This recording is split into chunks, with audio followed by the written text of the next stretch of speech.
नमस्कार. साईला खूपच राग आलेला असतो. तो त्याच्या आईला बोलत असतो, मला खरं तर रमाची खूप काळजी वाटते. त्या कशा असतील, कशा नाहीत, काहीच माहिती नाही. त्यावेळेला साईची आई बोलते, तू कशाला काळजी करतोस? आणि तसंही तुला त्या पोट्टीची काळजी करायची गरज नाही. अरे तिला तुझ्याबद्दल काहीच वाटत नाही, तर तू का स्वतःच्या मनाला त्रास करून घेतोस? तेव्हा लगेच साई बोलतो, आई असं कसं काय बोलतेस? त्या तिकडे एकट्या आहेत.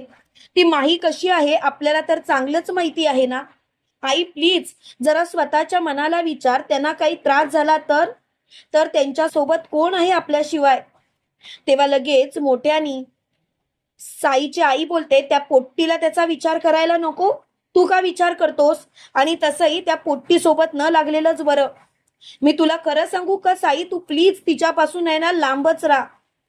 तेव्हा मात्र साईला खूप राग येतो आणि साई बोलतो, आई पुरे, असं माणूस गाणीसारखं वागलेलं मला आवडत नाही. आणि खरं सांगायचं तर हे वागणं बंद कर. मुळात हे वागणं चुकीचं आहे, तुला का कळत नाही? त्यावेळेला साईची आई बोलते, जा, तुला काय करायचंय ते कर.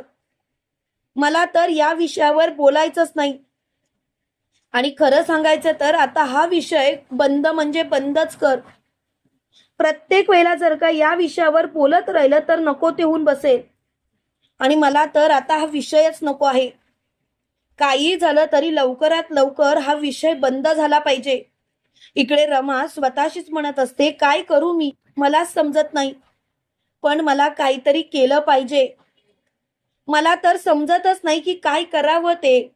पण काहीतरी मला नक्कीच निर्णय घेतलाच पाहिजे. पण तो कसा तेच कळत नाही.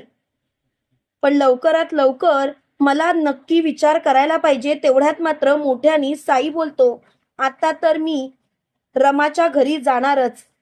इकडे रमा खूपच हादरलेली असते. रमाला खूपच राग आलेला असतो. तेवढ्यात मात्र साई तिथे येतो आणि रमाला बोलतो, रमा कशा आहात तुम्ही? त्यावेळेला लगेच रमा बोलते, साई तुम्ही तुम्ही इथे काय करताय? तेव्हा लगेच साई बोलतो, का काय झालं रमा? रमा मी तुमच्या सोबत असू शकत नाही का? मी काही तुम्हाला एकटं सोडलं नाही.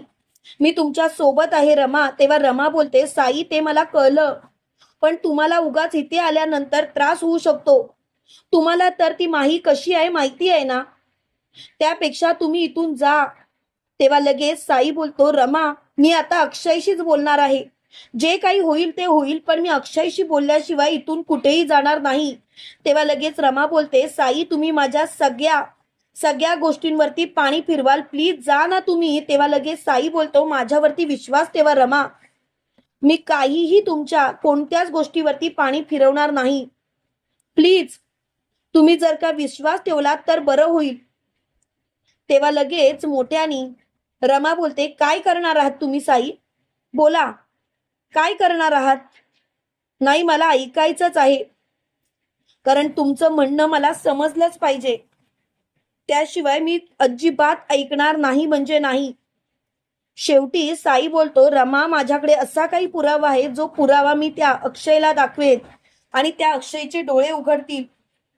रमा तुम्ही अजिबात काळजी करू नका, सगळं काही व्यवस्थित होईल. तेव्हा मात्र रमा बोलते, साई खरं सांगू का, आता उगाचच विषय ताणताय तुम्ही. तेव्हा लगेच साई बोलतो, तू जरा गप्प बस. आणि साई डिरेक्टली रमा अक्षयच्या घरामध्ये शिरलेला असतो. तेव्हा मात्र तिथे इरावती असते आणि इरावती साईला बघून बोलते, तू तू इथे काय करतोयस? तेव्हा लगेच साई बोलतो, काय करतोयस म्हणजे? तुम्ही काही कराल, रमाकडून काही वधवून घ्याल आणि मी गप्प बसेल? तुम्हाला वाटलंच कसं? मी रमाला काही एकटं सोडणार नाहीये. तेव्हा लगेच मोठ्यानी माही बोलते, हे बघा साई तुम्ही इथून जा. तेव्हा लगेच साई बोलतो, मी इथून जाण्यासाठी नाही आलो, तर रमाला न्याय मिळवून देण्यासाठी आलोय.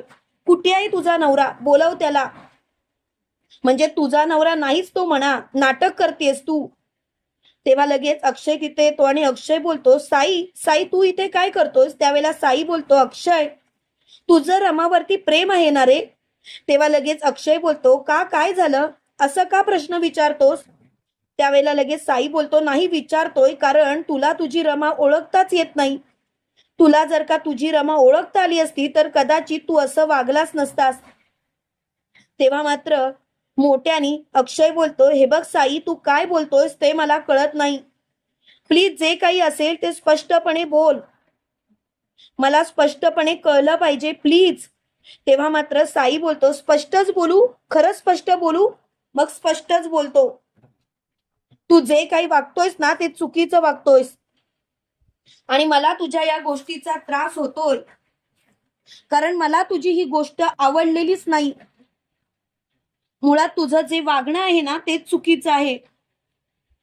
तू असं कसं काय वागू शकतोस तेच मला कळत नाही. जरा तरी विचार कर. तेव्हा मात्र साई खूपच चिडलेला असतो. साई मोठ्याने बोलतो, पुरे झाला. मला आता कुणाचंच काही ऐकायचं नाही. मी तुला एक व्हिडिओ दाखवतो, तो व्हिडिओ बघ. आणि खरोखर साई तो व्हिडिओ दाखवतो आणि तो व्हिडिओ बघितल्यानंतर साईला तर खूप मोठा धक्का बसतो. साई म्हणतो, हा व्हिडिओ बघितलास का? नीट बघ, नाहीतर उगाचच तुला नको त्या गोष्टी वाटायच्या आणि तू उगाचच मला त्रास करायचा. प्लीज नीट विचार कर.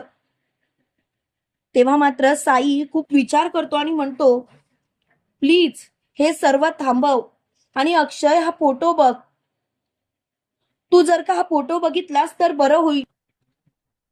खरं तर मला तुझ्या या गोष्टीचा त्रास व्हायला लागलाय. तेव्हा मात्र शेवटी मोठ्यानी